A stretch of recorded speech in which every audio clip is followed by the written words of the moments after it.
a Liberamente, variazioni e scorribande qui su Radio Libertà. Allora, questi mondiali di calcio 2026 si candidano ufficialmente a catalizzatori dello stupidario woke, a incubatori della paranoia politicamente corretta, a luogo di affermazione delle turbe ideologiche dominanti.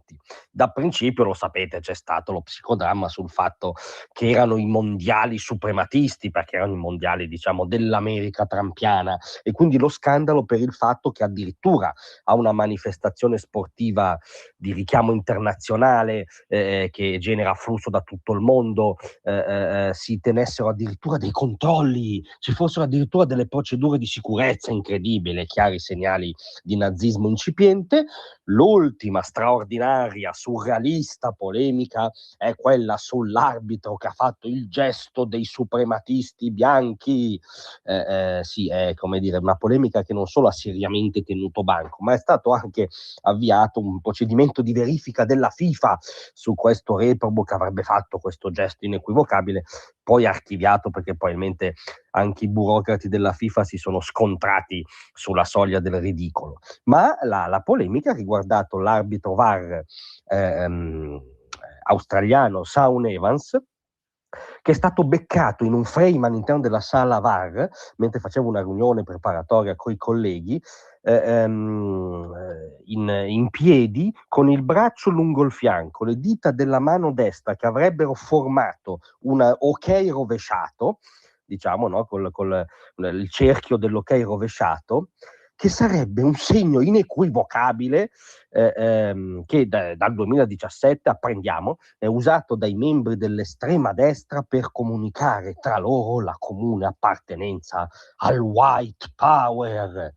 Questo gesto nel 2019 è stato aggiunto a una lista di simboli d'odio dall'Anti-Defamation League, un'organizzazione con sede a New York, ovviamente la capitale del wokismo internazionale, e quindi questo gesto dell'ok rovesciato che avrebbe fatto questo arbitro in sala VAR è diventata una tattica di provocazione da parte di individui di destra.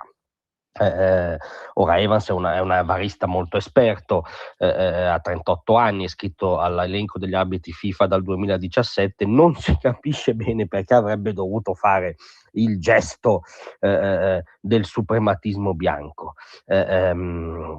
Tant'è che ha dovuto spiegare, diciamo, ha dovuto accettare le regole ridicole del gioco e ha dovuto dare delle spiegazioni. Vorrei chiarire che non ho fatto intenzionalmente alcun gesto o simbolo con la mano per comunicare un messaggio.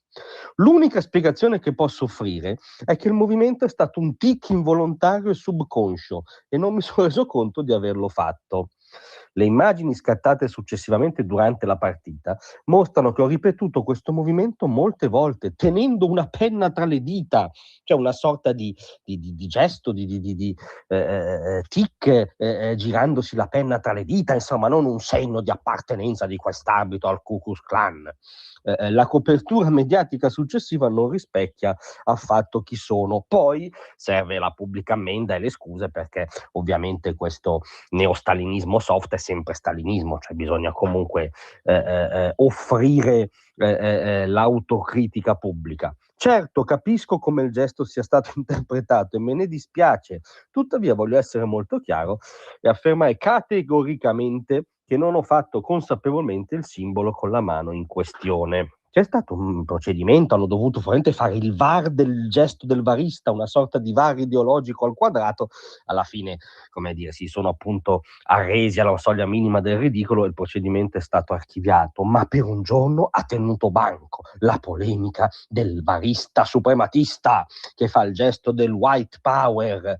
Voi capite che il giorno in cui usciremo da questa follia sarà sempre troppo tardi.